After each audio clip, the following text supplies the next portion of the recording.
It's very easy to stay in the studio because of the comforts that it gives. It offers, stationary, continuous, and consistent lighting. And so, if you are on a shoot, you don't have to worry about the lights changing and all that. All that you need to worry about is electricity or battery power, and your light will work. All right. But I've found myself shooting mostly with natural light. Not that I don't have a strobe, of course. My biggest strobe, which is, or my most powerful strobe, which is the AD600 from Godox, yeah, it's broken. The bulb got broken, and I got myself a new bulb, but yeah, the battery was dead. I have to revive it, so I am not using it as much. Not even as much. I'm not using it at all. If I will need a flash, I have my Godox V850 Mark II, which mostly sits on my camera, and sadly enough, I cannot do HSS with it because on camera it doesn't offer that feature. But you have to have it off camera with a trigger, then you can trigger it and make it faster than normal, or to sync with faster shutter speeds. Okay. Because of this reason, most importantly, I had to resort to shooting with natural light most of the time. But as I kept on shooting with natural light, I became obsessed with how diverse natural light is, because natural light comes with a whole lot of complexities that if you are able to nail it and understand how it works, you are expendable, you are invincible, and you are versatile. And that's what every photographer should target to get to, because versatility will always get you prepared and make you proactive.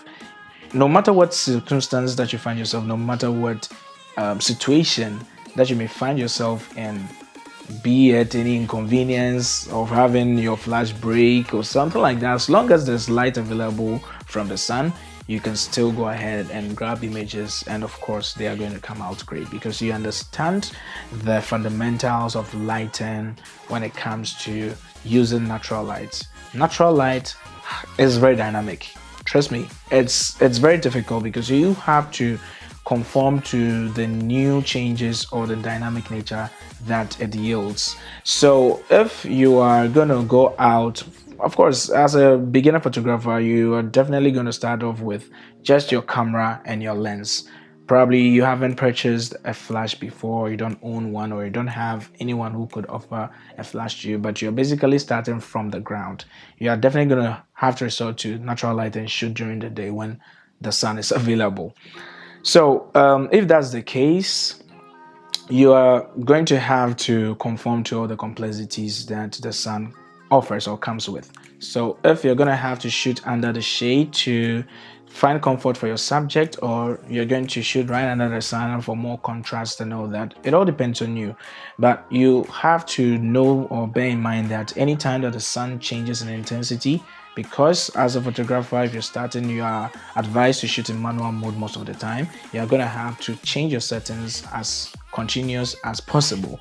You have to always conform to the new changes that the sun comes with, and that's what mostly those who use strobes or those who shoot in the studio primarily don't get to experience, because here the light is controlled. All that you need to do is to trigger the light to flash at the time that you want it, and the light can be bright depending on the settings that you've given yourself, or depending on the features that the flash possesses. Okay, so if you stay with the studio, you're going to find yourself always shooting in the studio, and it becomes very difficult when you have to find yourself in a new space or in a new environment when all that you have is the sun. So I always advise people who confront me about starting photography not to worry about buying or purchasing the sophisticated, complicated, highly expensive gear that their friends have or those that they've seen online. All these lights, you don't necessarily need them when you're starting up. All that you need is available light. The sun. The sun gives you light. Even if you're going to shoot indoors, you can use window light. That's basically sun passing or seeping through the windows to offer you some light source to take pictures with. So I always tell beginner photographers who confront me or who consult me for advice when they want to start photography, you basically need a camera, a lens that can open as wide as enough. Let's say a 50mm 1.8. I actually have a video That's way back, but I'm going to link it up here so that over there, so that you can check it out if you are looking at your first highly performing lens. I would always recommend the 50mm 1.8 STM from Canon, and if you are a Sony user, they have similar, and other camera manufacturers have similar lenses with the same features. You can also find that for yourself. But I found out that the 50mm 1.8 is quite cheap compared to the other competitors. All right, so if you are using Canon, then you are in safe hands. You can get yourself a 50mm 1.8 STM. Then yeah, you are set for a great start in your photography journey.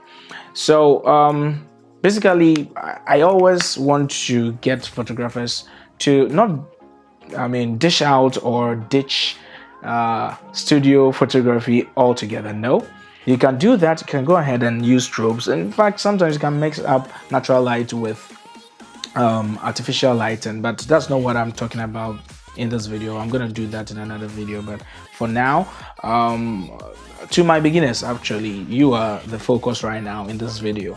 If you want to start photography and really understand lighting for what it's worth, then you have to shoot with natural light, conform to the complexities, find situations that are challenging that normally you wouldn't find yourself shooting under, like let's say a hot sunny day during noon when the sun is right above our heads and the shadows are right beneath our feet. And with people with deep eye sockets are going to have so much shadows in there. Those are very, very difficult situations that you can find yourself in. If you're a beginner, you are definitely going to find yourself running away from that.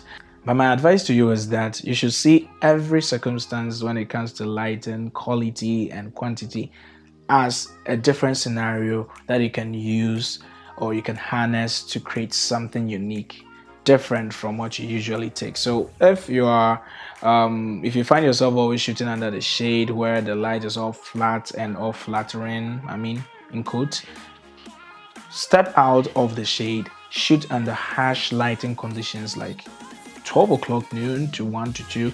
The sun is always hot and blazing, especially when there are no clouds or little to no clouds available in the sky, because the clouds also make the lighting dynamic, where you find clouds lining up under the sun and reducing the intensity and the softness, making it very soft and not posing so much intensity and power from the sun.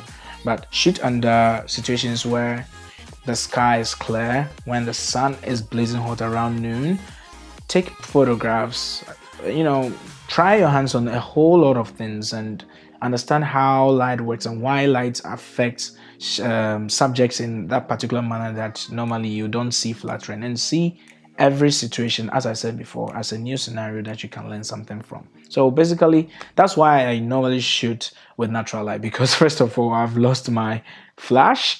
That's what happened. And normally I wouldn't use the pocket strobe, which is the speed light, for outdoor photography, because normally it can't overpower the sun, even though you can do HSS. That's why I bought the AD600, but because I lost my AD600's bulb to wreckage, yeah, I needed to resort to natural light most often. And yeah, I've really enjoyed the journey so far. I still shoot today in this period with natural light, and I'm always flattered and I'm always impressed with how far I've come with my understanding in lighting. So yeah, this is just for you so that you can also try your hands on natural light, and I'm sure that you're going to enjoy it in the end and you're going to learn a lot of things about lighting. So thank you very much for watching this video to the very end. If you enjoyed it, please give it a thumbs up, subscribe to my channel, and turn on the post notification button. Do all the things that you need to do to engage my content, to propagate my content, to help YouTube's algorithm find my videos and get it to a whole lot of people to learn a thing or two from it. And yeah, thank you very much once again for watching my video, and I'm gonna catch you later. See ya.